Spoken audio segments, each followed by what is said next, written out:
اس معاشرے اور اس سوسائٹی سے ریلیٹڈ ہے اور دل دہلا دینے والے واقعات ہیں, سوالیہ نشانات پیدا کرتے ہیں کہ کیا کر رہی ہے ہماری انتظامیہ, بالخصوص کراچی کی انتظامیہ. کراچی کے ساحل پر لوگ سستی تفریح کے لیے جاتے ہیں اور گرمی سے بلبلاتے اور حب سے تنگ آئے ہوئے لوگ جب اپنی فیملیز کے ساتھ پکنک منانے جاتے ہیں, چاہے ہاکس بے جائیں, چاہے سی سائڈ جائیں, سی ویو جائیں, جس جگہ وہ جاتے ہیں وہاں پر ایک تو پہلی چیز انہیں گندگی ملتی ہے اور دوسری چیز انہیں موت ملتی ہے اگر وہ ایک لمٹ سے آگے نہاتے ہوئے آگے بڑھ جائیں یا لہریں انہیں گھسیٹتی ہوئی لے جاتی ہیں. یہ کس کی ذمہ داری ہے کہ وہ انہیں روکے؟ یہ کس کی ذمہ داری ہے کہ اگر کوئی ڈوب رہا ہو تو بروقت اسے بچایا جا سکے؟ شہری انتظامیہ کیا کر رہی ہے؟ اور ایک ایسے وقت میں جب دفعہ 144 کا نفاذ ہو, اس وقت بھی لوگ نہانے جا رہے ہوں, پولیس کیا کر رہی ہے؟ ویسے تو پیٹرولنگ ہوتی ہے لیکن کیوں نہیں روکا جاتا؟ پھر کیا فائدہ ایسے نام نہاد دفعہ 144 کے نفاذ کا اور 12 افراد کا ہفتے کے روز ڈوب جانا, ان کا انتقال کر جانا, بعد میں عیدی کے اہلکاروں نے ان کی لاشیں نکالی. یہ ایک انتہائی اس شہر کا ہفتے کے دن کا سب سے ناخوشگوار واقعہ تھا اور اس نے بہت سے لوگوں کو یہ سوچنے پر مجبور کیا کہ خدا را انتظامیہ کو ہوش کے ناخن لینے چاہیے. سماجی رہنما ہیں, یوتھ ایکٹیوسٹ ہیں اور سوشل میڈیا ایکٹیوسٹ بھی ہیں. جناب سلیم بخاری صاحب اس وقت ہمارے ساتھ اسٹوڈیو میں تشریف فرمائے. السلام علیکم. وعلیکم السلام. سلیم بخاری صاحب, کیا سمجھتے ہیں یہ واقعات پے در پہ ہوتے رہتے ہیں؟ یعنی کوئی میرے خیال سے مہینہ ایسا نہیں ہوتا یا 2-3 مہینے بعد اس قسم کی سٹوری سامنے آتی ہے کہ لوگ نہاتے ہوئے ڈوب جاتے ہیں. سیوک سینس کی کمی ہے, انتظامیہ کی غفلت ہے, لائف گارڈز کا نہ ہونا ہے, کوئی متعلقہ محکمہ نہیں ہے, یا پولیس کی اس میں بد انتظامیہ؟ کیا کہیں گے؟ بہت شکریہ عمر خان صاحب. اصل میں سمجھتا ہوں کہ اس وقت جو حادثہ ہوا ہے, حادثہ میں سمجھتا ہوں حادثہ نہیں, یہ تو غفلت ہے متعلقہ ڈپارٹمنٹ کے. بھلے اگر وہ سٹی گورنمنٹ میں آتا ہے یا کمشنر کے انڈر میں آتا ہے, پروویژنل یا کسی بھی ادارے میں آتا ہے اس وقت, تو میں سمجھتا ہوں ان کی غفلت ہے. یہاں پہ اگر میں آپ سے کہوں کہ آپ کے اور ہمارے اگر کوئی ایک اپنا عزیز ہم سے بچھڑے تو میں سمجھتا ہوں سال ہر سال ہم اس سوگ سے نکل نہیں پاتے. یہاں تو ایک خاندان کے 12 افراد کی بات ہے اور 17 سال سے 50 سال کے درمیان کے جو لوگ انتقال کر گئے ہیں, اللہ تعالیٰ کی عمریں ہیں. بالکل جی, اللہ ان کی مغفرت فرمائے اور میں سمجھتا ہوں جو بچے اللہ ان کو جو ہے نا صبر جمیل عطا فرمائے.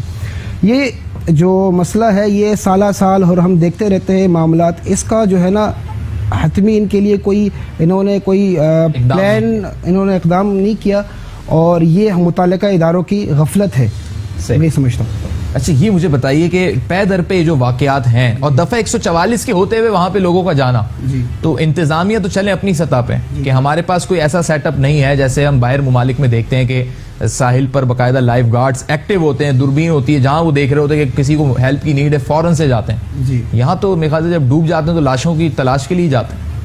بس یہ ہمارے المیہ ہے ہمارے گورنمنٹ کا کہ اپنا حق جتانے اور ووٹ لینے تو ہمارے پاس تو آ جاتا ہے علاقوں میں, مگر جب ان کی ضرورت پڑتی ہے, جب ہر بار ہم یہ واقعہ سنتے رہتے ہیں, دیکھتے رہتے ہیں, مگر کوئی حتمی شکل دے نہیں پا رہے. میں سمجھتا ہوں یہ نااہل ہے, یہ لوگ یا نااہل ہے یا غفلت ہے. دونوں صورتوں میں میں سمجھتا ہوں گورنمنٹ جو ہے نا اس میں نااہل نظر آ رہا ہے مجھے.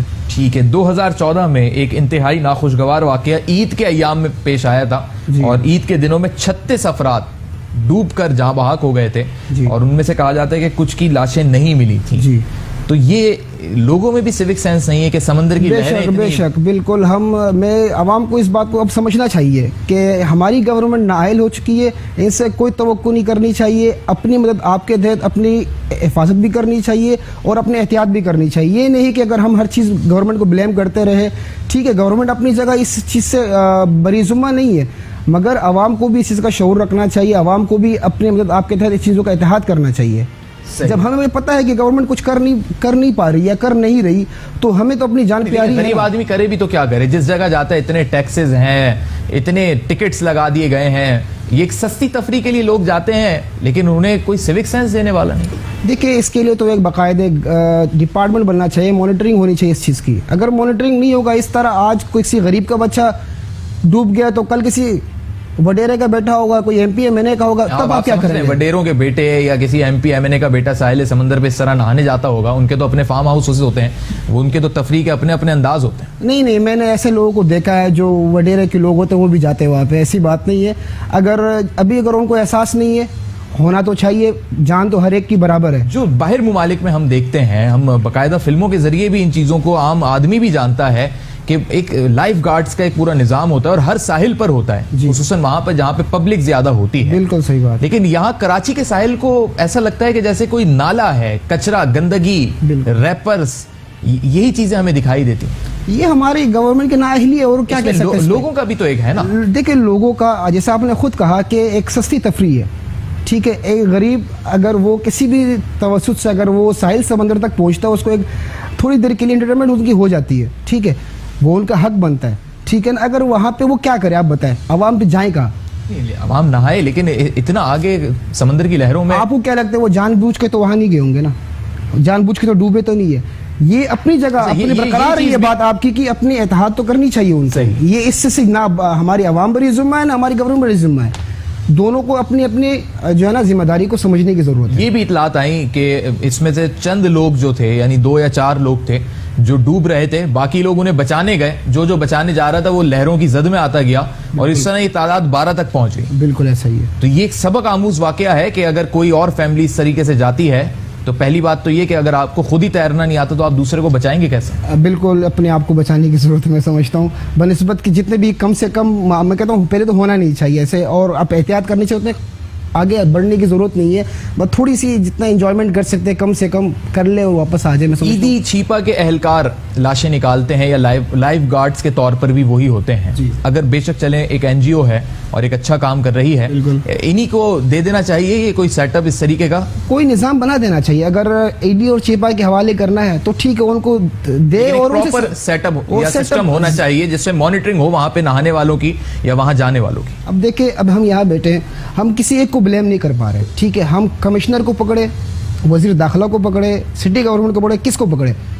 صحیح. اور عوام کی اس میں اپنی غفلت اور عوام اپنی جگہ, عوام اپنی ٹھیک ہے. جگہ. بہت شکریہ سلیم بخاری, آپ نے ہمیں ٹائم دیا, اسٹوڈیو میں جوائن کیا. آج ہم نے جن موضوعات کو ڈسکس کیا اس میں سب سے امپورٹنٹ اور اہم قائد اعظم محمد علی جناح کی برسی, یعنی آج ان کا یوم وفات ہے اور 69 برس بیت چکے ہیں. قائد اعظم محمد علی جناح نے جو وصیت نصیحت اور اقوال کے ذریعے جو باتیں بتائیں اس میں سب سے امپورٹنٹ فیکٹر اور ایک واقعہ اختتام سے قبل میں شیئر کرنا چاہوں گا کہ جب قائد اعظم سے پوچھا گیا کہ آپ کا مسلک کیا ہے تو قائد اعظم محمد علی جناح نے جواب میں فرمایا کہ جو رسول اکرم صلی اللہ علیہ وآلہ وسلم کا مسلک ہے وہی میرا مسلک ہے. گویا قائد اعظم کسی مسلک, کسی فرقے کے نہیں تھے, وہ رسول اللہ صلی اللہ علیہ وآلہ وسلم کے سچے سپاہی تھے. جبھی آج ان کی کاوشوں, ان کی جدوجہد کی بدولت ہم نے پاکستان کو حاصل کیا اور ایک آزاد فضا میں ہم سانس لے رہے ہیں. اپنے میزبان محمد عمر خان کو دیجیے اجازت. اللہ حافظ.